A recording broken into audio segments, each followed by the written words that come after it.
Praise the lord. ఈరోజు దేవుని వాగ్దానము, యెహోవా నా కాపరి, నాకు లేమి కలుగదు. కీర్తనల గ్రంథము 23వ కీర్తన 1వ వచనము. ప్రియ సహోదరి సహోదరులారా, రాజైనటువంటి దావీదు గారు ఈ యొక్క కీర్తనను రాశారు.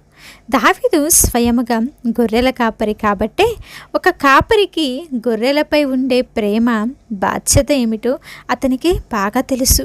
ఈ లోకంలో రాజులు, అధికారులు, మరి ఇప్పుడున్నటువంటి నాయకులు మనల్ని పరిపాలిస్తారు. కానీ దేవాతి దేవుడు మనల్ని ఒకరి కాపరిలాగా ప్రేమిస్తాడండి. దావీదు దేవుణ్ణి నా రాజు అనకుండా నా కాపరి అని చెప్పి పలుకుతున్నాడు. గొర్రెలు చాలా బలహీనమైనవి.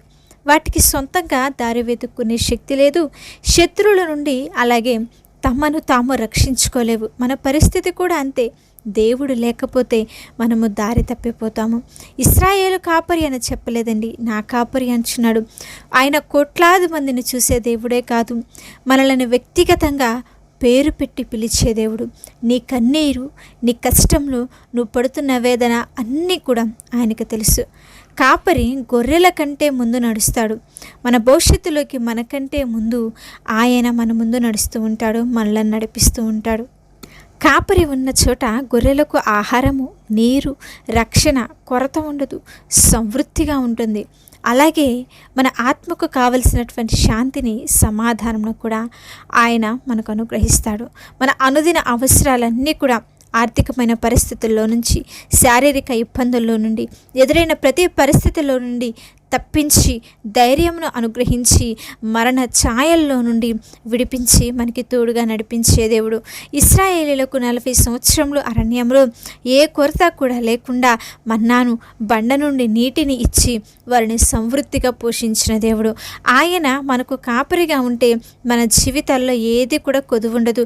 మరి ఆయన మన కాపరిగా ఉండాలి అంటే మనము ఆయన స్వరమును వినాలి. ఏ విధముగా గొర్రెలు అపరిచితుల స్వరము వినవు, కాపరి స్వరమునే వింటే, అలాగే మనము కూడా దేవుని యొక్క వాక్యమును, ఆయన స్వరమును గుర్తించాలి. కాపరి ఎటు నడిపిస్తే అటు వెళ్ళాలి. మన సొంత ఇష్టాల వైపు వెళ్తే మనము ప్రమాదంలో పడతాము. ఆయన మన కాపరిగా ఉన్నంత కాలము రేపటి గురించిన భయము, దిగులు అనేది చెందవలసిన అవసరమే లేదండి. అందుకే ప్రభువా, నా సొంత జ్ఞానంతో కాకుండా నీ నడిపింపులో సాగటానికి నాకు సహాయము చేయి తండ్రి అని చెప్పి ఎల్లప్పుడూ కూడా మనము దేవునికి ప్రార్థన చేయాలి. మరి దేశంలో ఘోరమైనటువంటి కరువు ఉంది. ఆ విధవరాల దగ్గర కేవలము ఒక పూటకు సరిపడా పిండి, కొంచెం నూనె ఉన్నాయి.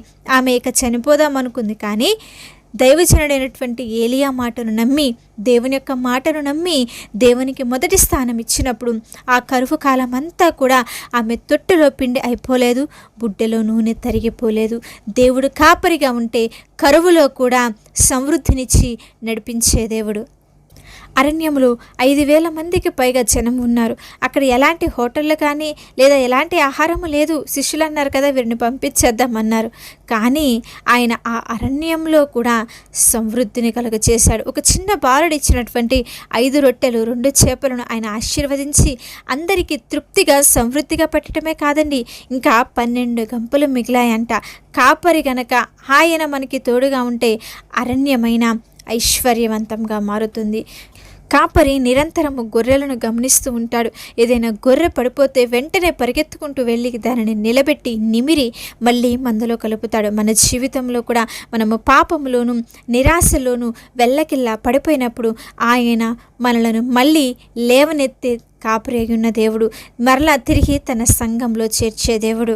కనుక ప్రియ సహోదరి సహోదరులారా, మన పరలోకపు తండ్రి మన చేయి పట్టుకుని నడిపిస్తున్నప్పుడు ఈ లోకంలో ఎన్ని శ్రమలు, తుఫానులు ఉన్నా, ఎన్ని శోధనలు వచ్చినా, ఎన్ని ఇబ్బందికరమైన పరిస్థితులు, అవమానములు నీ మీదకు వచ్చి నిన్ను కుంగదీస్తున్నా దేనికి కూడా భయపడవలసిన పరిస్థితే లేదు. ఆయన నిన్ను, నీ కుటుంబాన్ని సురక్షితంగా గమ్యంకు చేర్చి నడిపిస్తాడు. మీరు ఎప్పుడూ కూడా ఒంటరి వారు కాదని, మిమ్మల్ని నడిపించి ఒక మంచి కాపరిగా ఆయన మీకు ఎల్లప్పుడూ కూడా తోడుగా ఉంటాడని, రేపటి గురించి చింతించకుండా ఆయన నీకు తోడుగా ఉన్నాడన్నటువంటి విశ్వాసం కలిగి ఉండు. నీ జీవితంలో ఎన్ని శ్రమలున్నా, అది ఆత్మీయంగా, శారీరకంగా, ఆర్థికంగా, అనారోగ్య పరిస్థితులు ఎన్ని నువ్వు ఎదుర్కొంటున్నా వాటన్నిటిని తీర్చడానికి ఆ కాపరి సమర్థుడు. ఆయన రెక్కల చాటున నీకు నీ కుటుంబానికి రక్షణ దొరుకుతుంది. కనుక ఆయన స్వరమునకు లోబడి ఆయన వెనక నడవటానికి మిమ్మల్ని మీరు సిద్ధపరచుకొని ఈరోజే ఆయన చేతులకి అప్పగించుకున్నట్లయితే ఆయనే మిమ్మల్ని నడిపించి జీవితంను ఇవ్వడానికి సిద్ధముగా ఉన్నాడు. మీ కాపరిగా మీ ముందుండి నడిపించడానికి మీకు సమీపంగా ఉన్నాడు. కనుక కళ్ళు మూసుకున్నట్లయితే చిన్న ప్రార్థన చేసుకుందాం. మహాపరిశుద్ధుడా, ప్రేమ కలిగిన మా తండ్రి, పరలోకమందున్న దేవా, మీ యొక్క పవిత్రమైన నామమునకై స్తోత్రములు చెల్లిస్తున్నాం. ఈరోజు మీ వాక్యం ద్వారా మా అందరితో మాట్లాడినందుకు స్తోత్రాలు. అవును ప్రభువా, నువ్వే మా కాపరివి. ఇన్నాళ్ళు మా సొంత జ్ఞానంతో నడిచి దారి తప్పిపోయామేమో, మమ్మల్ని క్షమించమని వేడుకొనిచ్చినాం. ఈ రోజు నుండి మా జీవితాన్ని మీ చేతుల్లో పెడుతున్నామయ్యా. కుటుంబాలను, ప్రతి కుటుంబంలో ఉన్న ప్రతి ఒక్కరిని కూడా మీరే ఒక మంచి కాపరిలా కాపాడమని ప్రార్థిస్తున్నాం. ఎంతమంది అయితే ఈ వాక్యం విన్నారో, మరి ఎవరైతే అప్పుల బాధతో బాధపడుచున్నారో, అనారోగ్యముతో, మనశ్శాంతి లేక ఎంతో కొరతను అనుభవిస్తూ ఉన్నారో, ప్రతి ఒక్కరి కొరకు ప్రార్థిస్తున్నామయ్యా. నీ మహిమలో నుండి నీ యొక్క ఐశ్వర్యము చొప్పున ప్రతి ఒక్క అవసరతను కూడా తీర్చమని ప్రార్థిస్తున్నాము. మాకు లేమి కలుగుతూ అనే వాగ్దానంను ప్రతి ఒక్కరి జీవితంలో నెరవేర్చమని వేడుకొనిచున్నాము తండ్రి. ఈ వాక్యం విన్న ప్రతి ఒక్కరిని వారి కుటుంబంలో ఆశీర్వదించి రాబోయే దినములలో మీ నడిపింపులో నడిపించి భద్రపరిచి కుటుంబాల పట్ల మీ ఉన్నతమైన కాపుదల అనుగ్రహించి మేలుతో నింపమని మా ప్రధాన కాపరి అయిన యేసుక్రీస్తు వారి అతి పరిశుద్ధ నామంలో ప్రార్థించి వేడుకుంటున్నాము తండ్రి. ఆమేన్. అలాగే మీ ప్రార్థన అవసరతలు తెలియచేయండి. దేవుని ఉన్నతమైన కృప మీకు, మీ కుటుంబాలకు తోడయుండి నడిపించునుగాక.